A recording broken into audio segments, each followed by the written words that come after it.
what I have heard so many different times in different things that I've been a part of. Says, do you promise to tell the truth, the whole truth, and nothing but the truth? So help you God. In those moments in the courtroom or on the TV shows that you have seen, usually the response is, I will or I do. That is when a witness has taken the stand. The witness is promising to give their testimony of the account of things that have happened in the case that is being tried, and they are to give the truth, the whole truth, and nothing but the truth. So help them God. And they are being examined by a defense lawyer and a prosecutor. The defense lawyer is on the team of the person who's on trial. They're trying to make sure that they do not get sent away for any time at all. While the prosecutor's job is to make sure that the defendant goes where he's supposed to go, gets the time that he deserves or more.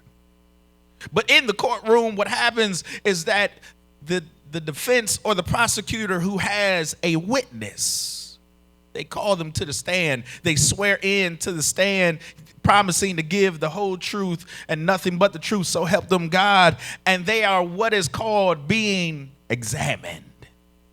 Examination refers to an interrogation, inspection, a questioning, or a search during court trials. Examination refers to an interrogation of a witness to determine, get this, their testimony of their statement. But as a witness, you don't only get asked the questions that you rehearsed with your lawyer. As a witness, you are to be cross-examined by the defending lawyer. Cross-examination is the act of the opposing party questioning the witness during the trial. Generally, a witness is initially questioned by the party who called them on the stand for direct examination. Before the witness gets on the stand, they have to be called by the lawyer. And the lawyer calls them by getting in contact with them so that they can understand what their actual testimony is. They want to make sure that the information that they're given will be valuable to the case. They want to make sure that the information, the testimony that they're given that is full of the truth, the whole truth, and nothing but the truth is going to help them in their case, to help the defense get them off. When you get on the stand, the job of the lawyer that's called you is to get good information that would incriminate the person that's on trial. The cross-examiner must find the holes and the bad information in the testimony that is given. Your job, our job as a witness, is to tell the truth, the whole truth, and nothing but the truth.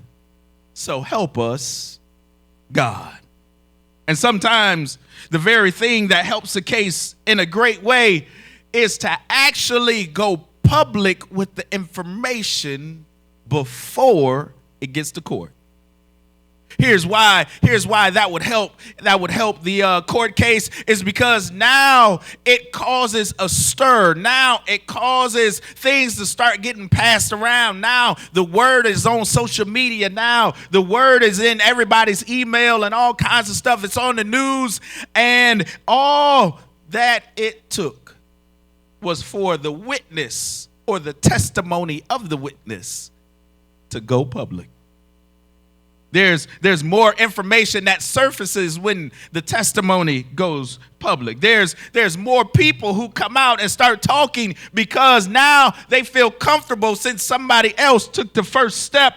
And while the evidence may prove to be guilty, it can be the testimony of a witness that gets the judge and the jury on their side.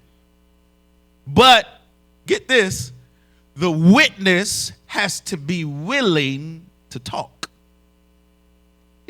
The witness has to be willing to share their testimony. They have to swear that what they are about to say is the truth, the whole truth, and nothing but the truth. So help them, God. And I love watching court shows about that. And it reminded me of this scripture where we find Jesus. Jesus here, who's given one of the longest sermons he's ever given, the Sermon on the Mount of the Beatitudes. This is a traditional location of the Sermon of the Mount, Sermon on the Mount. It's a hill in the northern Israel near the Sea of Galilee. This hill overlooks the Sea of Galilee, and here is Jesus with the introduction to his sermon. This is what he talks about. If you go back and read chapter 5 of Matthew, you will see that he starts looking at certain things that may not be necessarily good looking and calling them blessed. Don't miss it. This is what we call the Beatitudes. It's almost like Jesus is in the spiritual kitchen, and he's starting to make something good. Jesus, here he is. He's taking something, some stuff from his life, from our life, some things that we would know, and he starts putting them in the pot. He starts taking some poor in spirit, sprinkling in the pot. Then he takes some mourning, some grief, and puts it in the pot, some meekness and some righteousness, some mercy and some pure in heart and peacemaker. And then, wouldn't you know it, you can't have all of that without having a little persecution. He mixes it all together, and get this, he calls it blessed. Maybe you don't see what I see when I read this, but if you get the opportunity when you get home, reread the Beatitudes, and you'll see what Jesus is talking about. He's describing the very things that will come into our life, that you will see as an issue, that I will see as a problem, that I will see as a negative, and you will see as unnecessary. But Jesus tells us what the young folks say: clock that. And know that you're blessed if you endure these things.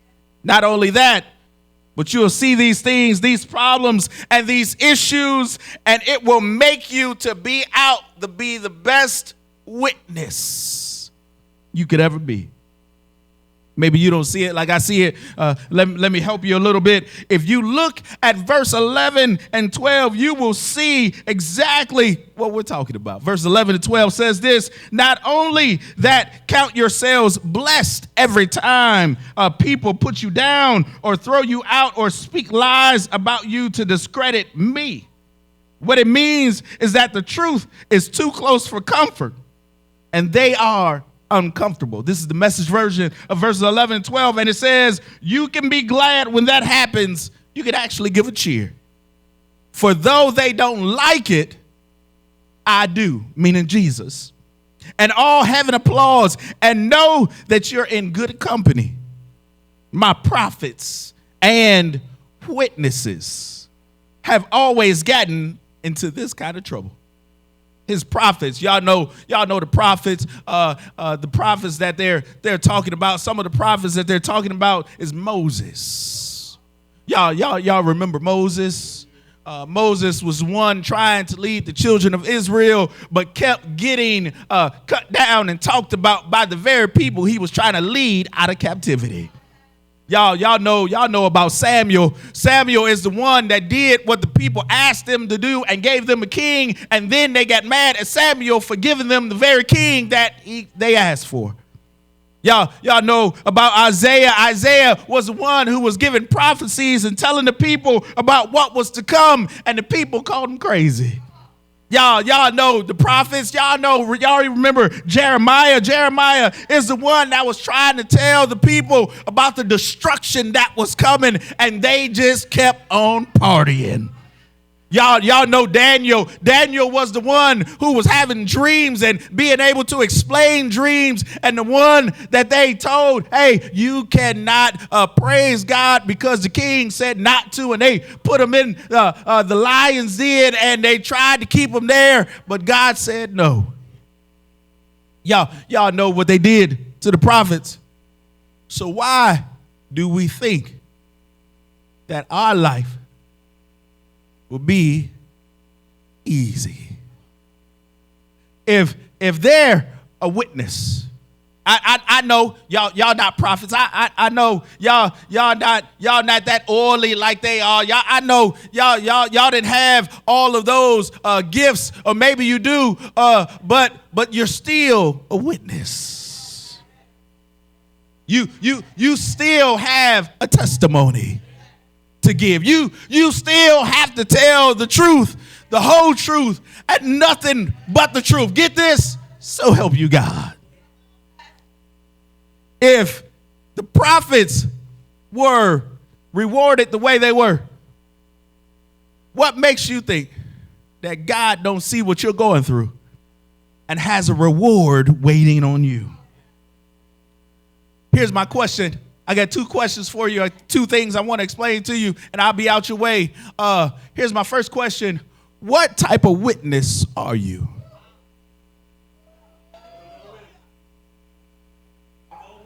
What type of witness are you? Are you the one who will go up and bold enough to go up and swear and say that you will tell the truth, the whole truth, and nothing but the truth, and then lie?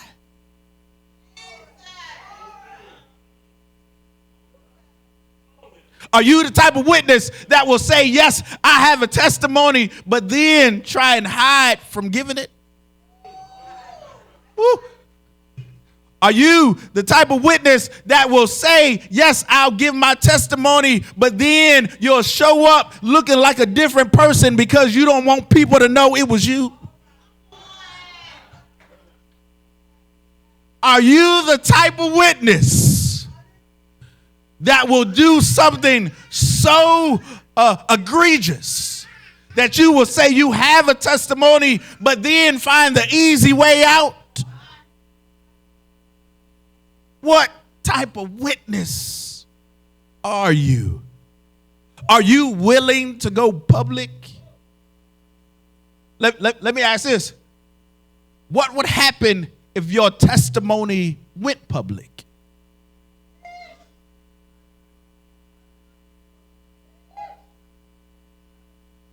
Okay, let me say it a different way. Because maybe you don't look at your story as your testimony. Maybe you look at the bad things that happen in your life as the problem and not as the thing that God kept you out of. Can I help you?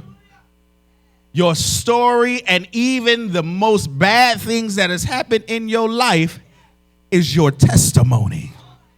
And you should now be a witness to the great things that God has done. Don't miss it. Don't miss it. Because now that your testimony, your test has become your testimony, now you have a story to tell, but are you willing to share it? Okay. This is what we're talking about, because now Jesus has risen from the dead. He's now has talking to different people. He's shown himself, and now it's time for those same people to go and be a witness. To go and be a witness, and this is what we need to do. We need to make sure we are being the right type of witness. We want to make sure that our testimony helps someone. We want to make sure that our testimony we don't just think that our testimony is just going to run people away. I'm sorry, but maybe the stuff that you went through may be a little too strong for some people, but it should show the grace of God and how far he was able to reach to get you. Depends on what type of witness you are. Here the judicial system have two different types of witnesses, and the first types of witness that our system has is called a lay witness. Let the church say lay witness. A lay witness is a person who has personal knowledge of the event. Meaning, you may not have gone through it yourself, but you know enough to share enough for it to be a testimony. You may not understand why you were the one who had to see it. You may not understand why you were the one who had to experience it. You don't know why that person was the one who shared it with you. But now that they have shared it with you, you have become what is called a lay witness. And I just believe, and I'm just so excited because I believe that every one of us in here is a lay witness. I'm not sure who it was you saw. Maybe you saw Big Mama and them praying late in the midnight hour. I'm not sure if it was your mama or your daddy and them who was speaking in tongues and putting oil on your forehead. I'm not sure if it was your auntie and uncle and them who was praying for you when you were going through. But you saw somebody and experienced somebody who has a testimony. And that makes you a lay witness. This is what verse 13 describes us as. I like to call this through verse 13. Verse 13 calls us a salty witness. Meaning that you have been introduced to God's sovereignty, but you have hid away from it being displayed. You are that witness that when the spirit gets real heavy, you excuse yourself from the sanctuary and go to the bathroom so you can cry all by yourself. You're the witness that tries to keep it all in because you don't want nobody asking questions about what's going on in your life. You're a salty witness. The one that enjoys your life the way it is, but you know where your help comes from. But can I help you today? If you are that salty lay witness, I would like to admonish you on this morning to let you know that if you keep trying to live your life in the shadows, trying to keep from being seen, trying to keep from being all that God has called you to be, trying not to be those hypocritic Christians that you talk about all the time, I would like to help you understand you're losing your flavor. You're losing your saltiness. Because the more you deny the testimony, the less you appreciate the testimony, the more you turn from God, and the more your flavor reduces. I know we don't want to turn out to be like the one that profess to be Christians. We don't want to turn out to be the ones that we have seen talk about and they go to church. I know, but you have the opportunity to change that. You can be your authentic, salty self. You have witnessed enough of God's authority to know that he's able. That's being a lay witness. Here's the second one. Some of us, all of us are lay witnesses. But some of us are what is called, the system calls expert witnesses. An expert witness, get this, in the judicial system is a person who has specialized knowledge in a relevant field.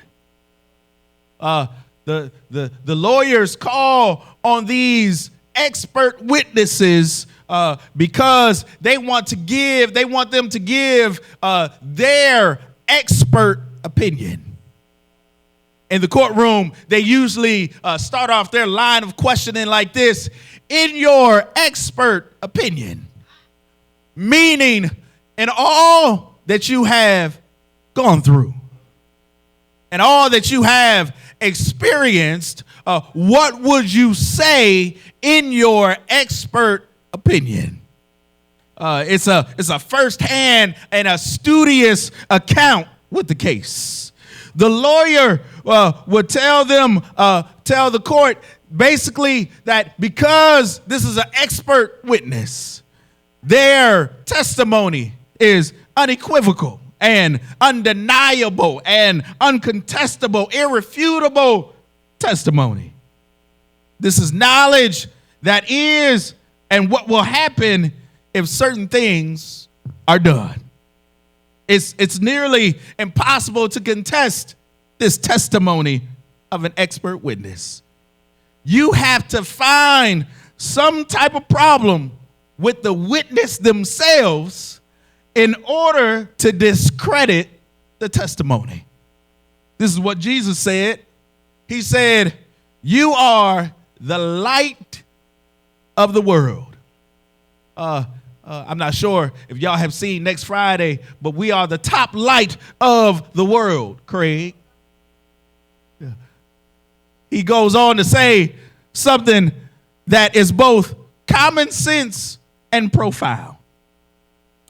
He says, a city on a hill cannot be hidden. But then Jesus brings it down to size. He says, neither do people light a lamp and put it under a bowl. These are two very different comparisons. It seems that Jesus was thinking big and had to remember who he was talking to. He said, there's a city on a hill that you can't hide. And if you light a lamp and put it on a light stand, you don't light it to put a bowl over it. You use the light so that you can light up the house. But then I had to ask Jesus, hold on a minute. You went from salt to a light, from seasoning to a flame, from food to buildings.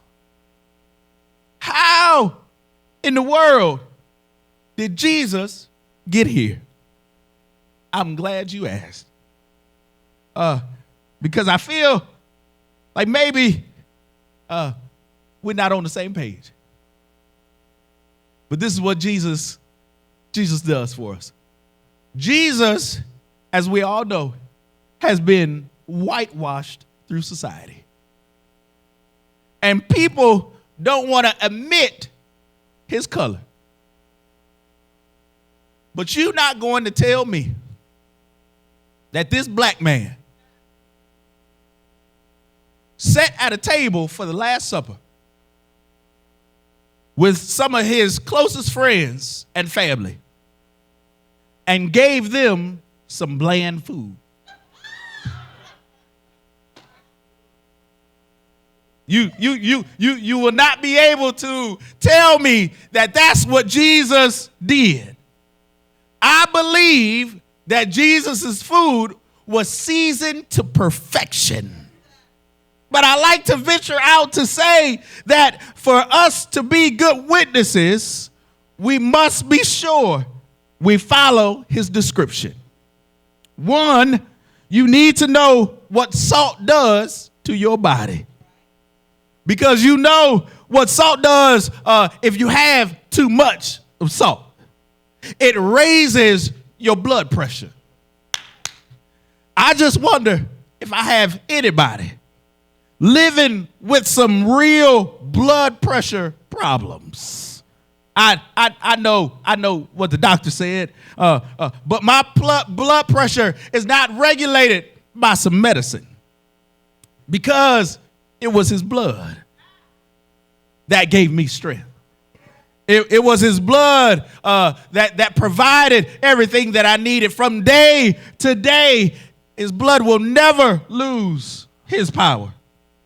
And because of his blood, I was able to handle the pressure I was under. And it was his blood that saved me. It was his blood that covered me. Because of the pressure that was around me, it was his blood that surrounded me. I have Holy Ghost high blood pressure. But then Jesus, of course, the talker of parables, the teacher of parables, he says, then you have to know about electricity and light. Because the city that sits on a hill is a light that shines to this day. Because even though the building was torn down, he still rose it up in 3 days, just like he said. And now that we are living in a world of technology, we don't have to use candles or lamps on a nightstand. We now have our power that's given through power lines that go under and above ground, that powers everything in our home. But the power runs from a plant that is separated from the rest. But this power that I receive my light from will never lose its power. But the song says, but drops of grief can never repay the debt of love that I owe. And here, Lord, I give myself away. 'Tis all that I can do. This is the song at the cross, when I first saw the light and the burden of my heart rolled away. It was there by faith that I received my sight. And now I'm happy all the day. Well, good afternoon, family. May the Lord bless you real good. But I just wonder if I have 5 or 6 witnesses that can give God praise. Because the truth of the matter is that even though I may be a lay witness, I still have the ability to understand that my God can see me through. Even though I only heard it from somebody else, I still understand how great God is. And even though I've only heard it from my mama and my grandma, I still know how powerful God can be. And if you are one of those witnesses that is an expert witnesses, maybe you've been through a little too much. Maybe God saw you out of no way. Maybe God built a bridge over troubled water. I don't know who needs to understand this, but you have to be the witness God called you to be, because we all have a story to tell.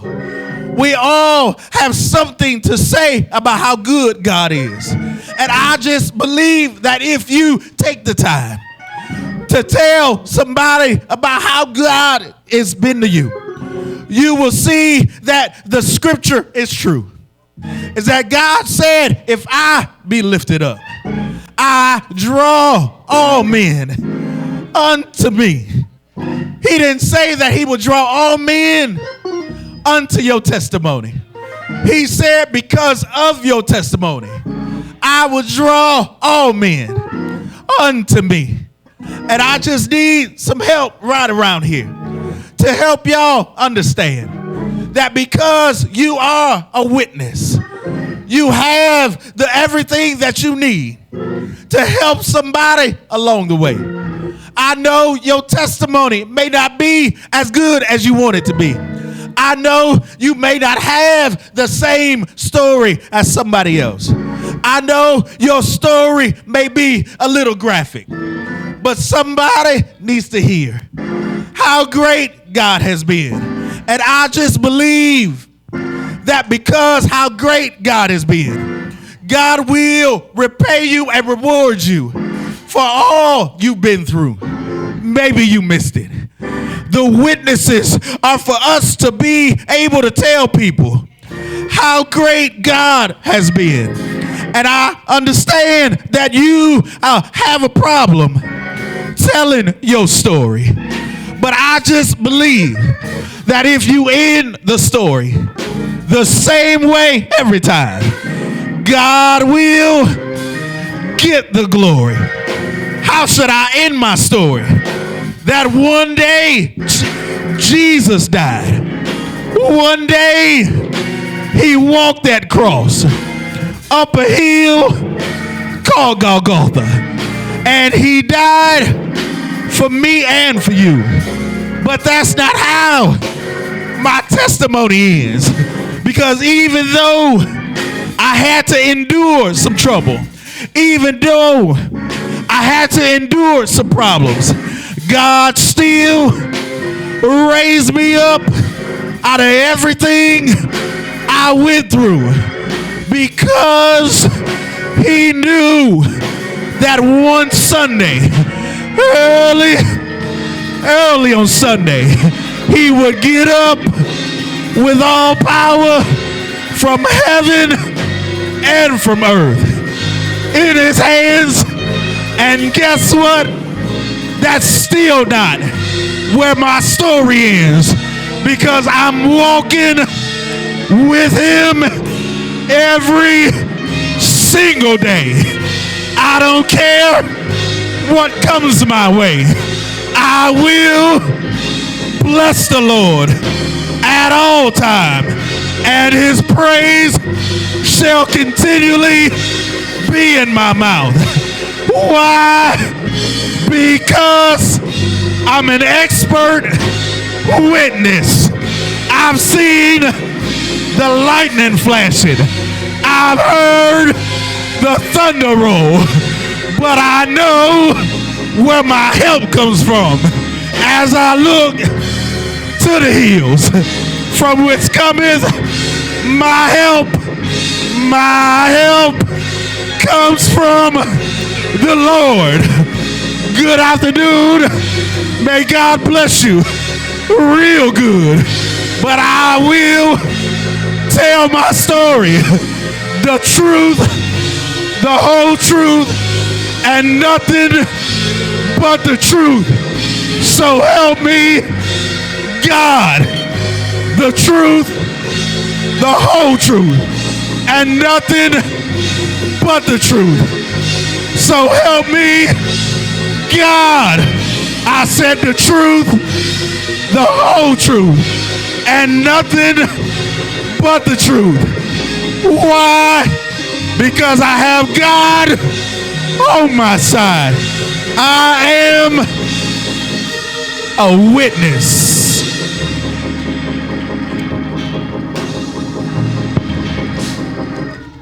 I'm a witness.